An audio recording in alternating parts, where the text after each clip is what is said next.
Bashar, it's a good day to you this day of your time. How are you all? All right. Are you all excited? Yes. All right, workshop's over. You see how fast it can happen? Have a good time, good day. Now, allow us to begin by saying we have no idea what we're going to talk about. The reason I say this is to allow you to understand that when you live totally in the moment, you don't necessarily have to plan everything out. Don't necessarily have to lay it all out before you do it. You can, in the moment, upon the realization of what needs to be done, simply call upon your connections to the infinite to bring through whatever information is necessary at that moment. You don't necessarily need to think about it a moment before. Just know that you will know what you need to know when you need to know it, and it will be there for you. This connects into the idea of living fully, your excitement, being present, being in the now, and knowing that you are connected to all that is in whatever way, shape, or form at any given moment you need to be to bring through for you at that moment what you need most. Living in that trust, living in that assurance, living in that knowledge is the state of being that best reflects living your life to the fullest, living your excitement to the fullest. Now again, when we talk about the idea of excitement, you can use any kind of label you wish to represent that. We understand that words have different meanings in your society, and excitement, in a sense, can be many things to many people. It can be unconditional love, it can be joy, it can be bliss, it can be passion, it can be a peaceful state of mind. You don't always have to be jumping up and down to be excited.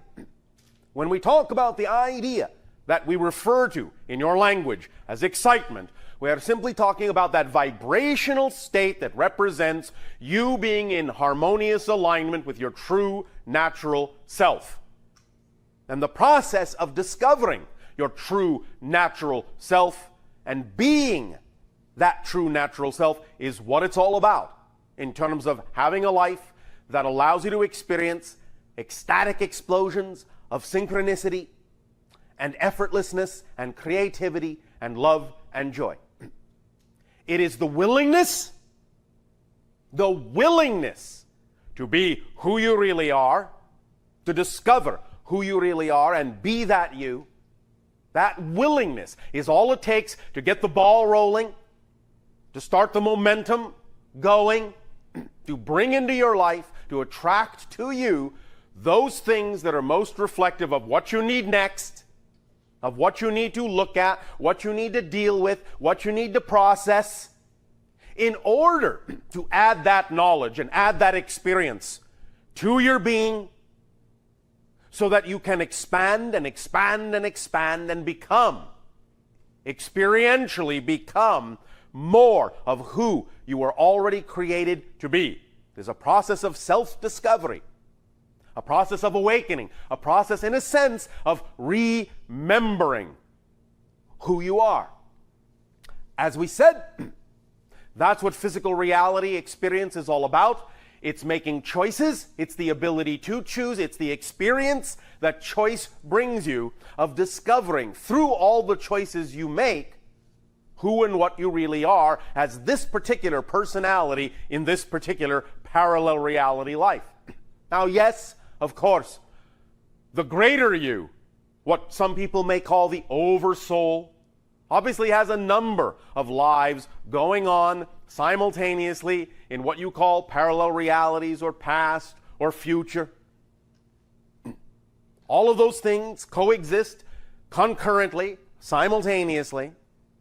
But this you is unique, as all of the different versions are, all the different life experiences are, whether physical or not. Each aspect of your greater self is unique. And so even though you have many lives, this life will never happen again and has never happened before. This is the only life this you has. And so to make the most of it, to allow yourself to really experience, to really savor what this life is all about, the idea is that you have the freedom, regardless of what you have been taught, regardless of what you may still believe, you have the freedom at every given moment to choose who you prefer to be, how you prefer to act, what experience of life you prefer to have, that you believe is most representative of the you are, in your heart of hearts, in your deepest soul. Now, as children, many of you automatically understand what it is to live an exciting life. But of course, different belief systems that have developed within your society over time will often talk you out of continuing to live that exciting life as you grow up, as you mature. But the idea is really to learn to balance that, to learn to blend that, to learn to become a grounded adult who still understands the freedom of play, the freedom of creativity, the freedom of excitement in the way you understood it as a child. So it is allowing yourself as an adult to rediscover how you can integrate that excitement, that childlike attitude, that childlike gratitude for every moment of the day, for a total appreciation of your life in a way that is natural, in a way that is second nature to you, actually first nature to you. So that you can know with assurance that as you move through life and as you make decisions and as you make choices, you are constantly supported in whatever choice you make, to whatever degree you are willing to make it. You are never not supported by the universe. And this is the first element we wish to drive home with you with regard to the idea of living an exciting life. Is the understanding and the realization you are never not supported by the universe. Totally. Many of you can create an experience as if you are unsupported in a variety of categories and ways, but all that is happening is you are being supported in what might be a negative belief. The universe does not judge. All that is does not judge whatever belief you choose to experience. And if you choose to create a definition and a belief within your consciousness that says you are not supported, the universe will support you in your experience of lacking support. You are always supported, but you are only supported to the degree and in the manner your strongest belief says you are capable of being supported in. But you are supported fully in that belief, in that experience. Every single belief, as we have said, contains, in a sense, a mechanism that reinforces that belief. It creates a self-fulfilling reinforcement mechanism. It has to, by definition. If belief did not contain self-reinforcing mechanisms, you would not be able to have discrete experiences in physical reality. You would not be able to have a particular experience of a particular belief without other beliefs leaking in. And this is, to some degree, one of the things you are learning to transform, is the idea that you can have an overriding belief.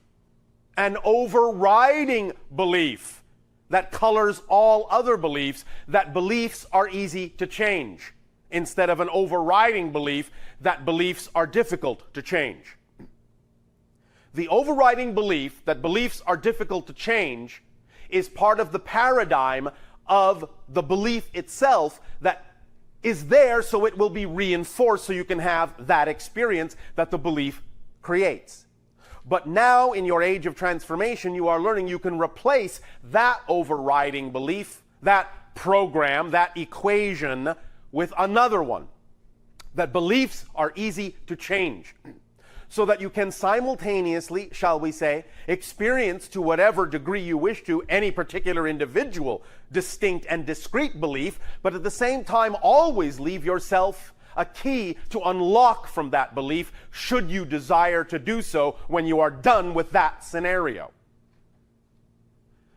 This, in some sense, is the malleability, the flexibility that is required as children have it to shift very quickly from belief to belief to belief to belief, from experience to experience to experience to experience, creating a life that can go at any given moment in any direction whatsoever. So that you understand that every single moment is a zero moment and is absolutely not connected to the moment that was there before it, unless you believe it is. And that's the key. At every moment, you have the absolute and total ability to reinvent yourself, redefine yourself wholly, completely, and become a completely different person. That is another thing that it helps to begin to realize, fully realize, when it comes to living a life of high excitement, is that every single moment you actually are literally a different person. And the person that was there a moment ago is not the same person. And even though you may look in a mirror and see what you think is the same face that was there a moment ago, that is just an illusion of continuity that you are creating for convenience sake, so that you will not be deemed crazy or insane by your fellow members of society. But you could create such a distinct difference in the person from moment to moment that when you look in the mirror, you would actually see a different face every single time you look. Some of this ability has been demonstrated, as you say in your language, scientifically, medically, in cases of what you call multiple personality, where you can actually have one personality that actually has a particular physical condition, such as a cancerous tumor. But when they switch to another personality, the tumor is nowhere to be found, instantaneously transforming because this personality never had cancer. It's not that reality anymore. That this can be done by individuals exhibiting multiple personality disorder shows you what kind of capabilities you actually have, and if you can, as you say, get a handle on transformation to that degree, and at the same time know that it doesn't have to be out of control, then you can also make the same kind of transformation instantaneously in any way, shape, or form you wish. And when you begin to understand that that's what you're already doing anyway from moment to moment, then you can, with more consciousness and more intention, guide the transformational change from moment to moment in the direction of your preference, in the direction of your excitement. Remember, that's what it's all about. It's not about learning how to do these things. You already know how to absolutely and completely and utterly do all these things. Create any reality, every moment, transform instantaneously, let go of one belief and latch onto another instantaneously from moment to moment to moment. You're doing it all the time. The issue is not learning how to transform. The issue is awakening to the choices you are making of what you transform from and to. Because you can create a sense of continuity in the beliefs that you choose that make it seem as if from moment to moment nothing much has changed, when in fact from moment to moment everything has changed. You are a completely different person and a completely different reality, literally, take me literally, every single moment that you experience. Any change at all, it's a total change, a complete change. You exist as a different person in a different universe, utterly. Utterly. So you don't have to worry about learning how to do that. It's automatically built into your creatorhood. That's what you do. You can't help yourself but create moment to moment, a new universe. You are made in the image of all that is, and all that is constantly creating new ideas, new perspectives, new universe, constantly shifting its consciousness simultaneously and concurrently from every different possible perspective, and that's exactly what you're doing too. But you have created an idea. You have created an idea, a notion, a system of definitions, a system of beliefs that define a particular experience you call physical reality on Earth. And you have set up certain guidelines, certain parameters that you've all agreed to abide by to make it seem as if you are not doing all the things we are talking about now. Again, as an example, you talk about the idea, or your scientists talk about the idea that you only use 10% of your brain. No, you use 100%, but you use 100% to make it seem as if you're only using 10. That's what you're doing. You're creating an experience of only using 10% of your brains with 100% of your brains. So waking up to that fact is what will allow you to realize you can change the percentage anytime you wish. Anytime you wish. Because all you're doing from moment to moment is saying, I choose 10%, I choose 10%, I choose 10%, I choose 10% again, I choose 10% again, I choose 10% again. Why? Because I said I have to. Why? Because I said I have to. Why? Because I said I have to. That's all you're doing. You're creating an illusion of continuity with your choices. You can break the continuity. Now, I understand, again, because of belief systems within that particular paradigm, that the idea of breaking continuity can be scary because of the way you define the concept of breaking continuity. But what this is all about is learning to break continuity creatively.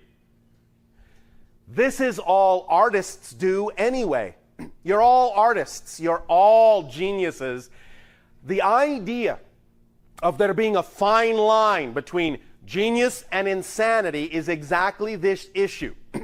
The individuals on your planet that you call insane or have psychological disorders like the multiple personality disorder we recently mentioned, the only difference is that they are not aware of what they are doing in such a way that they can apply it creatively. They're not breaking their continuity intentionally and consciously.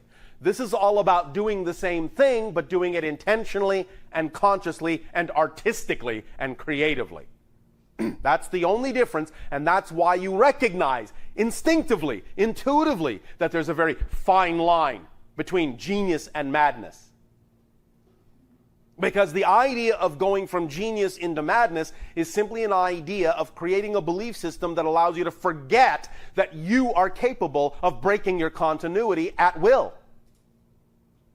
And when you impose upon yourself the belief system that you are not breaking your continuity by choice, then you experience the thing called madness or disorder. But when you understand that you are breaking your continuity by will, by choice, then you have genius and artistry and creativity.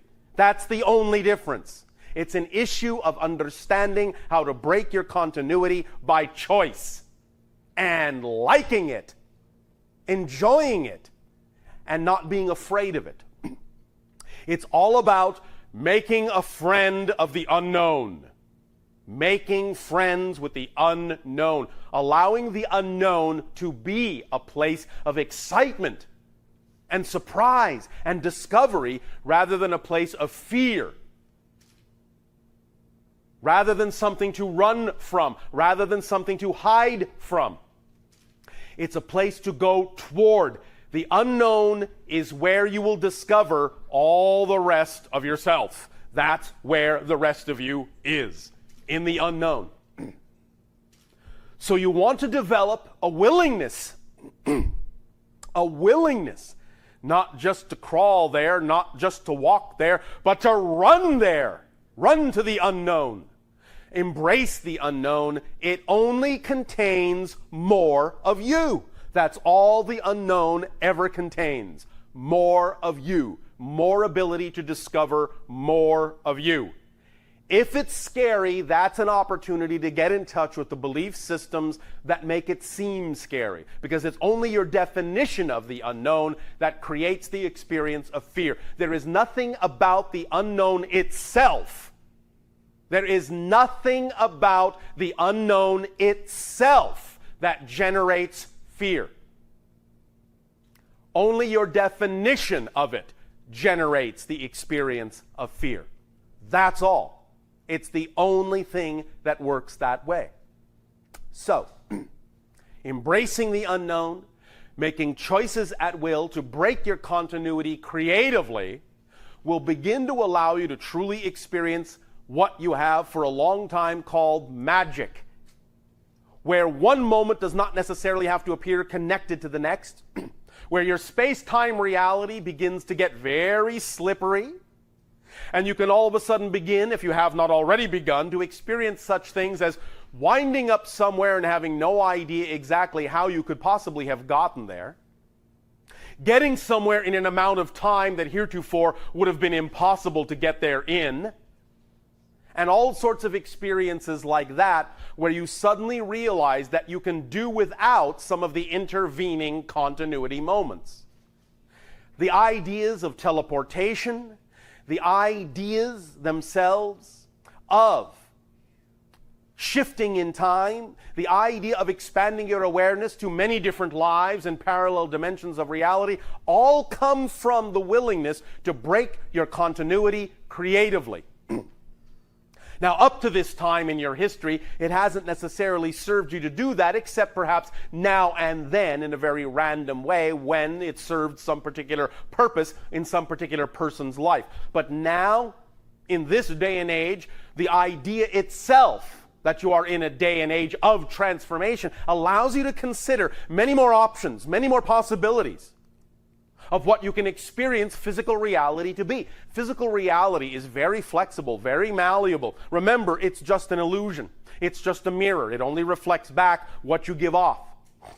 So just as your reflection in the mirror really has no substance, physical reality itself really has no substance and is, in that sense, a true will-o'-the-wisp. It will take its form only from what you believe it to be. Only from the solidity you impart to it with your definitions and your meanings and your beliefs. It is no more substantial than that. No more substantial than your idea of it. What is real is your experience. That's reality. Experience is reality. Reality is experience, not the things that are the props of the experience. The experience itself is who you actually are, is what you actually are. You are consciousness experiencing itself from all the perspectives it can. That's what creation is. Consciousness experiencing itself from all the perspectives it can. That's it. That's what reality is. And when you begin to get a handle on that, when you begin to be willing to break your continuity with that intention in mind, you open up a myriad of possibilities that heretofore were not experienceable in physical reality, because you are redefining physical reality itself. We have long said, and we will repeat this if necessary, we have long said the process of shifting, the process of ascending from one dimension or one reality to another is the process of realizing that you actually are the reality you previously thought you existed in. I'll say it again. The whole concept of ascending, the whole concept of moving from one reality level, one dimension, one density to another, is the result of realizing that you actually are the reality itself that you previously thought you existed in.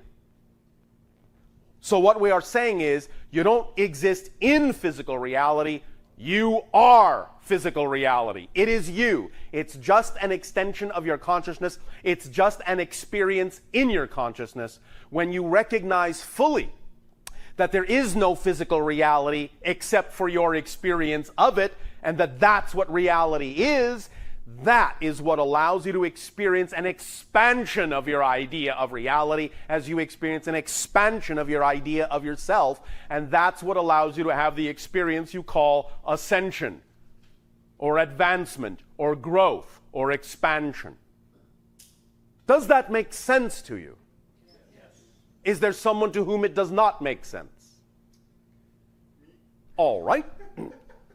Would you like me to explain more clearly in some specific way what I have just said? But you can repeat it, please. Just repeat what you said. All right. Different words, maybe. All right. Right now, most of you imagine or have been taught to believe that physical reality is a place in which you exist. You understand? You are being taught that physical reality is a dimension and that somehow you as an individual exist inside that dimension. But you don't. The dimension exists inside you. It's just an idea. There is actually nothing out there. There is no out there. That's an illusion. It's a projection. It's all going on inside your consciousness. Does that make sense? So when you understand that you are not in physical reality, that physical reality is in you, that awareness in and of itself, that moment of being aware of that in and of itself is the experience of expansion and ascension to a different level. Does that make sense? Does that help clarify it sufficiently? Or is there something else you wish to explore about this concept before we go on? Well, not really. Okay, so my question is... You are seeing the channel's body, you're not seeing mine. Very true. Numbers. Numbers, vibrations, Exactly. proportions, ratios. What brought me here? Yes. I see them all the time. Yes. It's your synchronistic markers. What do they mean? They let you know when you are in the appropriate vibration of your true self. They're like road signs, a road map. Okay. You're using them as markers to let yourself know you are still on the vibrational path that you prefer to be on at that moment. At that moment. Thus, then, the idea is that whatever the vibration feels like at that moment, that's the vibration to explore. That's where the information lies that you need. Yes? Yes. All right. Does that answer your question? It's not a big mystery, you know. To a degree. Yes. So after I started listening to your videos, Yes. Connecting more to my higher self, Yes. listening more, Yes. how can I connect more to that physically? Well, are you following the entire formula for acting on your highest joy?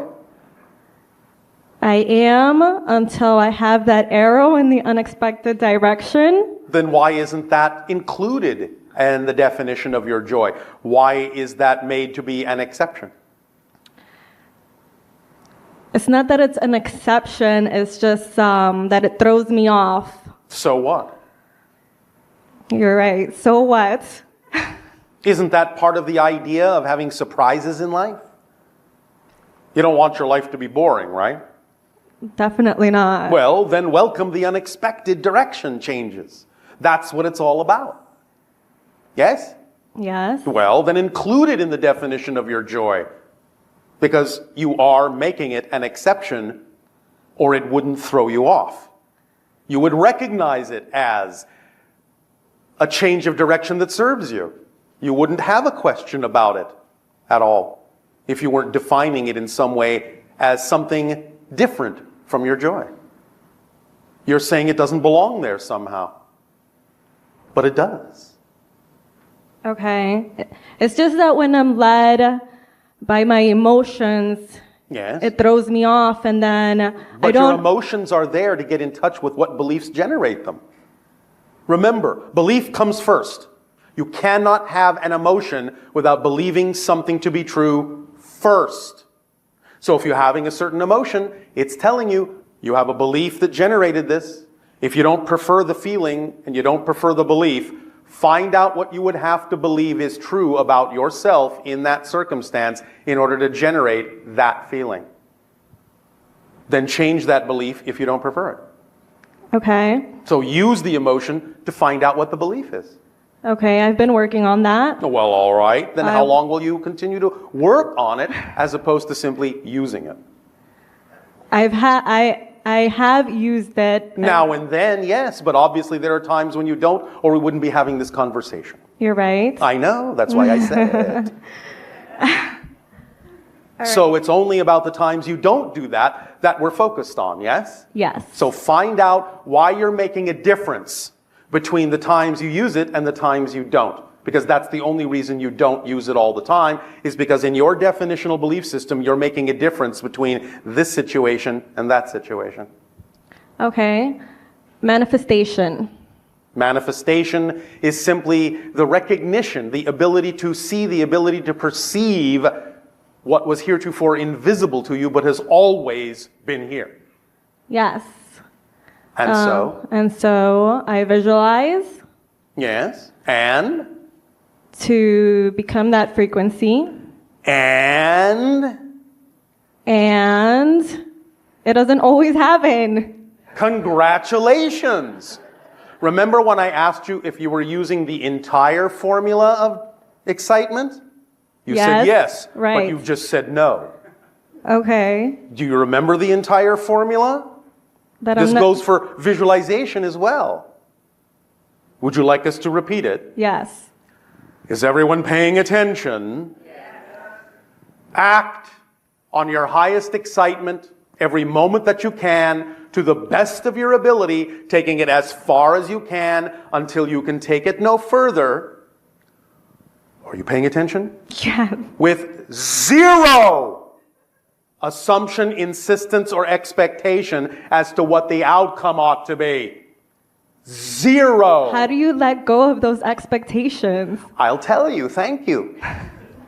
You let go of the expectations by understanding that whatever your physical mind is capable of expecting, or whatever your physical mind is capable of visualizing as an outcome, falls way short of what your higher mind could actually bring to you. So when you understand that by simply adhering and insisting on the physical mind's interpretation that you're actually limiting the outcome, maybe then you'll stop doing that. I'll keep telling myself that. When you believe it, things will change. I believe it. Then things will change. Not because you need them to. Remember, you have to decide to be happy for its own sake. You can't decide to be happy because you'll get this if you do. That's called expecting an outcome. That's called putting a condition on it. You're happy because that's the state you prefer, and you don't care what happens. Because whatever happens, by definition, when you're in a positive state, must still serve you in a positive way. So it doesn't matter what happens. Because you understand that the true proof of change is not that the outside world changes. The true proof of change is that you respond differently even if the outside world stays the same. That's how you prove you've changed. And when you prove you have changed, then the outside world knows it's true and will reflect the change. But if you change in order to get the outside effect, you haven't changed because you're still doing it externally instead of internally. And therefore, if you're still doing it with the condition that if you change, the outside must change, the outside reflection knows you haven't changed, and therefore it doesn't. Okay, can you recap? Just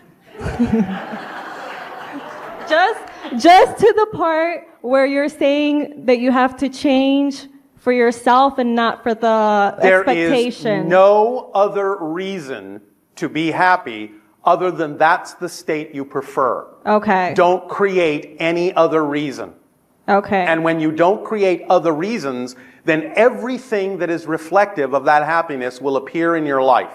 but not because you need it to, because you don't care, because you have simply chosen to be happy for no other reason than that's what you prefer.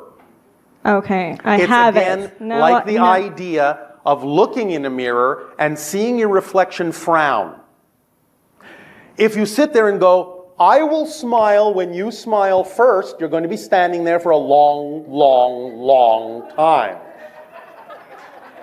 But if you say to the reflection, you know what, I don't care if you smile back, I'm going to smile because that's what I prefer.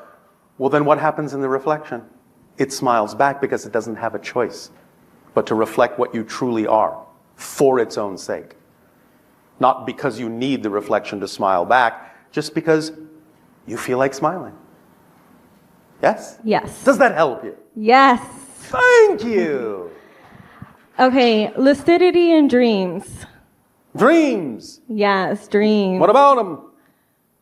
Okay, is there a permission slip to gain more lucidity into my dreams? Absolutely. Tell me. Well, there are many ways to go about it.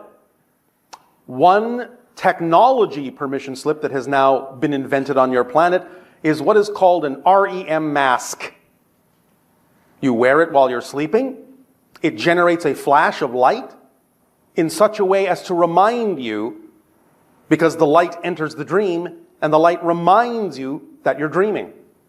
So then if you allow yourself to remember that that's what the light means, you'll wake up in the dream. You'll be lucid. And at that moment, you can actually send a signal back to the mask to stop flashing so it doesn't interrupt you. So, look it up. All right? Thank you. Thank you. Okay, one more. Now one more.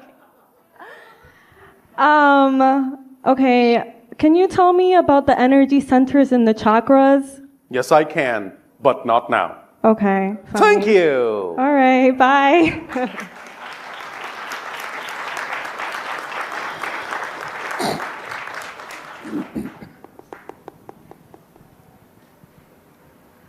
Hello, Bashar. And you good day. So earlier this year, I had the experience where I was laying in my bed Oh, how exciting. and feeling like there was a distinct presence at the foot of my bed A distinct presence. that was sort of swaying me back and forth to where I was sort of being pulled out of my body. That's what it felt like. And that's when my mind started traveling to other places and I was experiencing other things. All right, well, so far this all sounds pretty normal. And every time I would come back into my body, I'd go back out again. But the last time it felt like I was being pinned down. Yes. And that became very scary for me. Oh, So I all tried right. to wake myself up. Yes, Can and? you help me understand what Well, there are that's many about? things that can be going on there. If you are in that sense, actually allowing yourself to shift out into other dimensions, sometimes the idea is that when you want to stop doing that, you have to throw a switch in the amygdala of your brain to paralyze your body. Do you understand? Yes. Because then you are, in some senses, forcing yourself to remain in one particular modality, one particular frequency. Now, there are beings that know how to do this when taking you from one dimension to another, and it can feel like you're being pinned down, so to speak. But it's really just flipping a switch in your amygdala. And this is what happens for most people on your planet also when you dream. Because if that switch didn't paralyze you, you would act out your dreams. This is what happens with sleepwalking. The amygdala switch hasn't gone on. You understand? I do. So, there can be many different kinds of experiences you may be having that can trip that switch or give you that paralytic or pinned down feeling. Okay. Sometimes it's actually important to do that when transferring from one dimension to another so that the particular frequency you are at when you are frozen, so to speak, will remain the frequency that you're at so that it can be more precisely calibrated what dimension you're going to, instead of simply randomly flying off and finding yourself you know not where. Okay. Is there anything to be afraid of? 'Cause No. It brings up a lot No. of fear for me. No.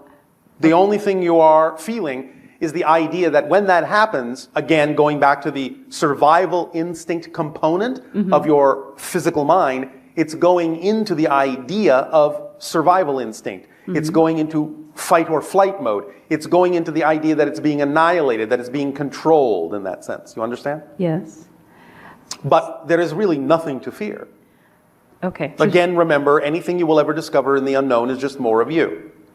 right. Even if you are dealing sometimes with what you would consider to be other entities, other beings, more often than not, those other beings, those other entities are just other versions of you in a different reality. And you're interacting with yourself. So perhaps if you feel that, the way to dispel it would be to say, howdy there. I recognize you. You understand? I do. And have a little fun with it. Play with it a little bit and see if that will help you feel a little bit more relaxed. And a little bit more fluid. And a little bit more flexible. And a little bit more in control.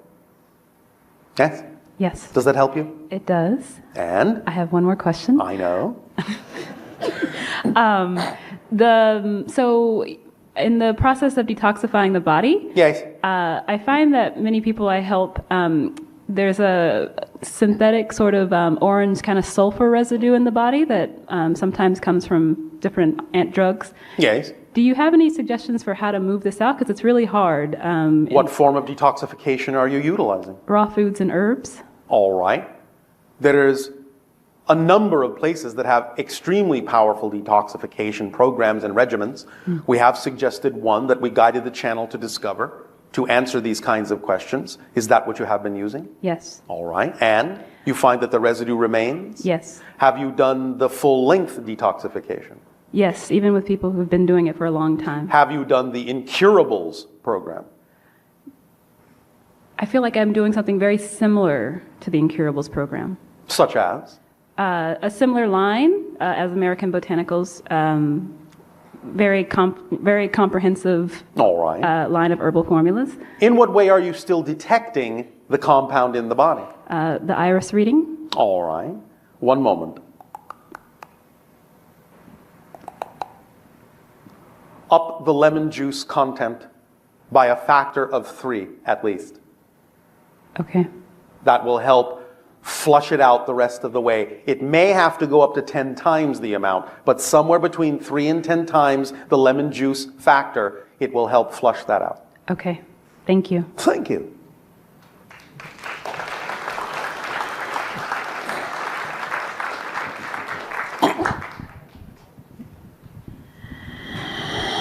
Hello, Bashar. And to you, good day. At various spots on this planet, there seem to exist gravitational and spatial anomalies. I'm talking about places like the Santa Cruz Mystery Spot, the Oregon Vortex. Yes. I'm wondering if you can tell us what this is about. Well, we mentioned this to some degree a little while ago about the idea that these electromagnetic fields on your planet are always in fluctuation and sometimes can give different values to the geomagnetic field, the electromagnetic field, especially when they overlap or reinforce each other. Look at it as resonance. Look at it as standing waves. Look at it as waves reinforcing or canceling each other, and you'll have a better understanding of why some of these anomalies exist. Because there are certain balance points, shall we say, on your planet, being that it is a kind of a crystalline form, certain nexus points, whereby these overlaps may be reinforced in higher degrees of probability than other places. And thus then you may find that some of these anomalies will happen in those places more likely than others. Does that make sense? Yes, it does. Are these anomalies centered at some particular point, say under the ground, or some point that could be located via an experiment? Yes. Some of your electromagnetic sensors are somewhat sensitive enough to pinpoint these things.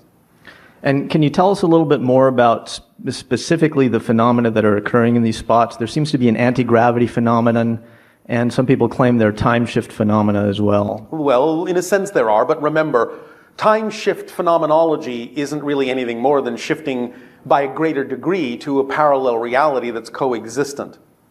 Because there really is no such thing as time travel, because everything exists at once.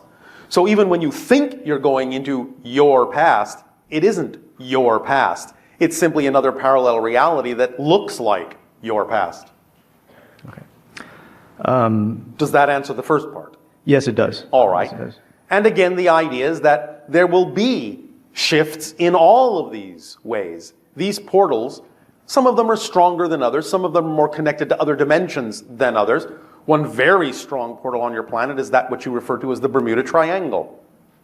The idea here is that it is a great overlap portal, multidimensional overlap portal. And many different kinds of things can find their way through it. Those that know how to utilize it, those that know how to set up a resonance field in order to utilize it, can navigate in it to different dimensions. Those that may simply have the experience of happening to match a certain resonant frequency within the overall chords or tones of that field may simply find themselves shifted to another dimension without knowing how they got there or how to get back. Some of this can sometimes seem like time displacement. Some of it can sometimes seem like anti-gravity, levitational displacement. Sometimes it can seem like a few other kinds of things as well.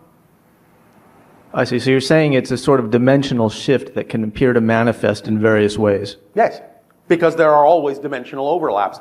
And it depends upon the resonance and the overlapping harmonics of the different kinds of energy fields that determines exactly how that portal is experienced.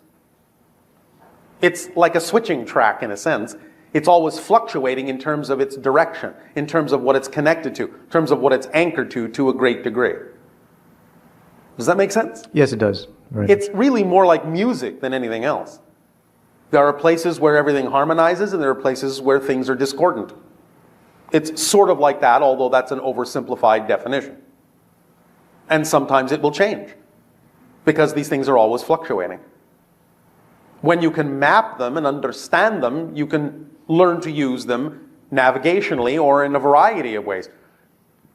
You could, by finding the right frequency in the Bermuda Triangle, create what might be kind of a crystalline looking glass device.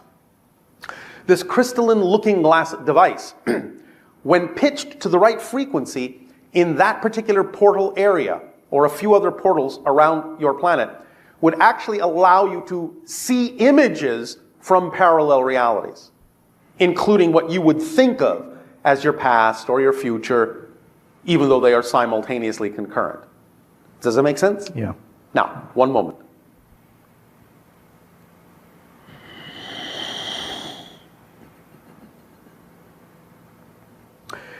There will be a number of overlapping frequencies that would be required to be infused into this crystalline form in order for it to function that way, in order for it to randomly key itself into the vibrational resonance patterns of that portal in such a manner as to be guided or directed in the way that we are speaking of. You can begin with the earth vibration, not only of 7.5 to 7.8 cycles per second, but also the vibration of C sharp. And if you begin to explore there and have sensitive enough equipment with the right constitution of crystal window, and maybe even what you would call the liquid crystal windows, so to speak, might be capable of doing this if you fluctuate them at the right frequency, you'll begin to see forms forming, shadows forming in these windows at the proper pitch, at the proper resonance, that will be indications of consciousness expressing itself in other dimensions. Does this make sense to you? Yeah. Does this help you? Yes. May I ask a related question? Yes. In Peru, there are various artifacts that appear to be gateways carved in blocks of solid stone. Yes. Can you tell us what these are about? Well, there are different types. Some of them were to some degree what we're talking about, but in a different way.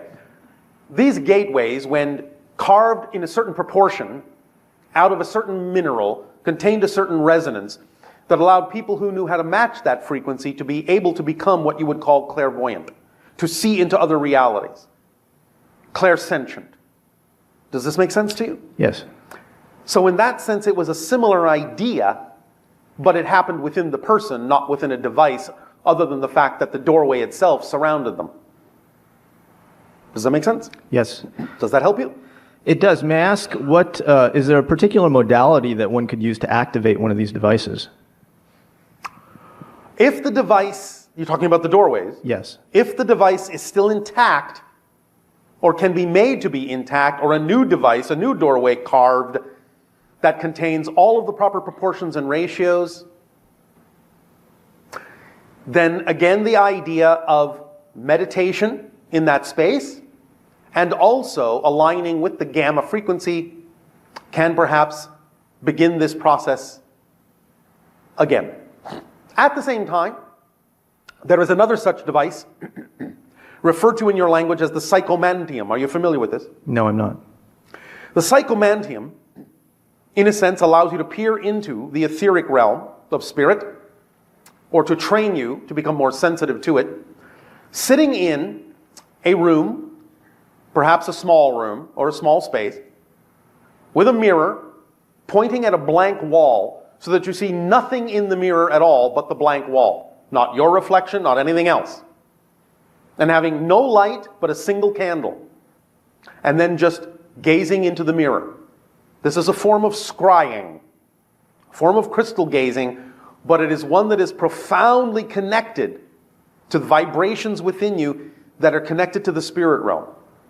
So if you create the psychomantium in that sense, you can train yourself to see spirits in the mirror. That's another such permission slip device. Mm-hmm. All right? All right, thank you. Does this help you? Yes, indeed. Thank you. Thank you.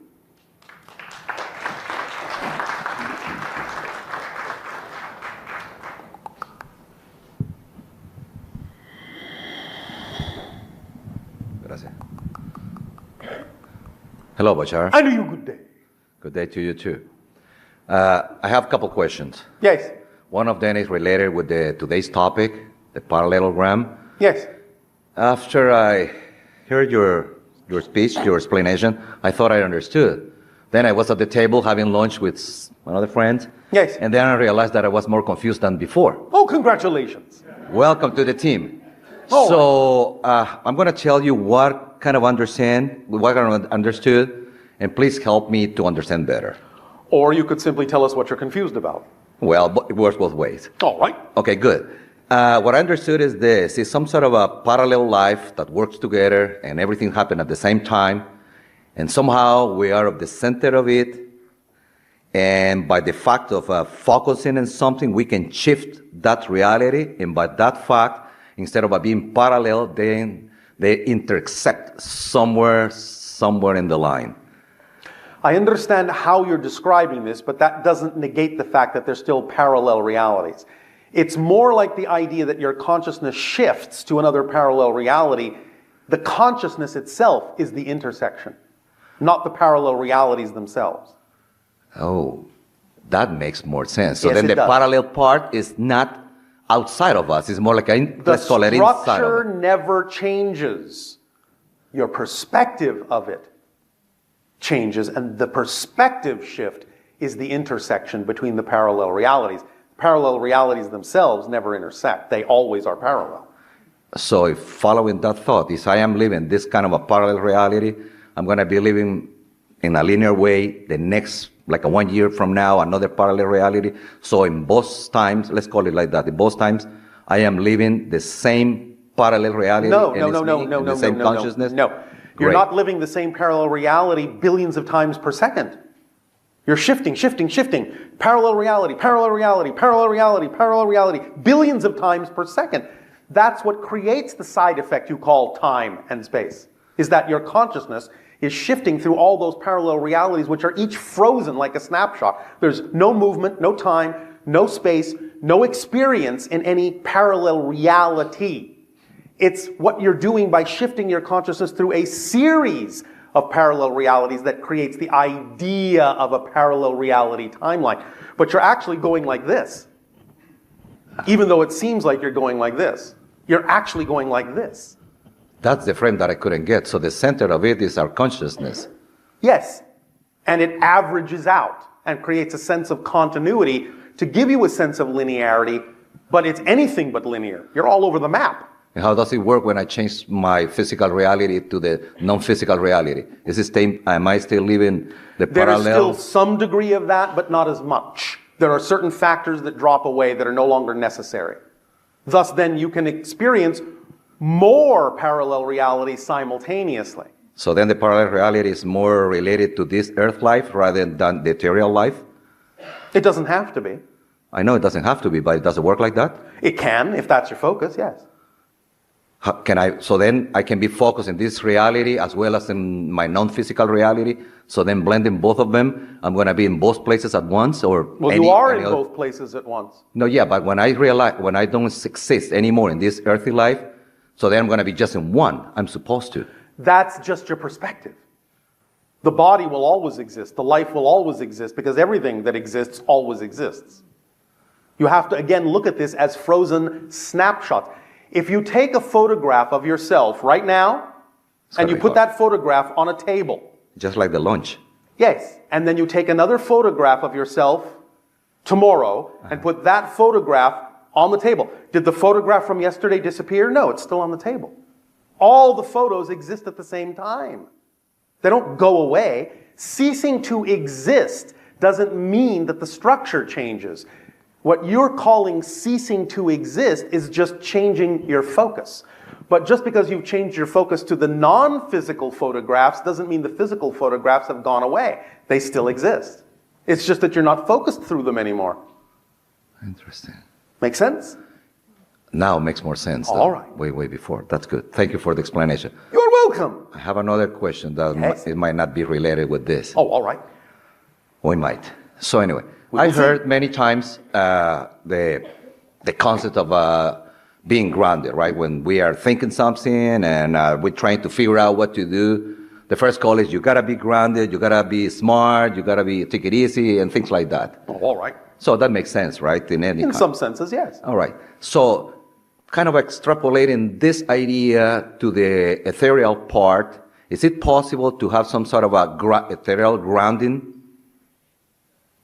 There always needs to be grounding so that you can bring the energy of your connection to the higher non-physical mind down to earth in order to have an experience, if that's where you want to focus it. Without the grounding part, you haven't made, in a sense, a connection. You haven't made a link. It's like electricity. If there is a short circuit, you're not going to have an effect. So you have to ground the wire and bring the energy through all the way through the physical material idea if that's where you want to experience the effect of it.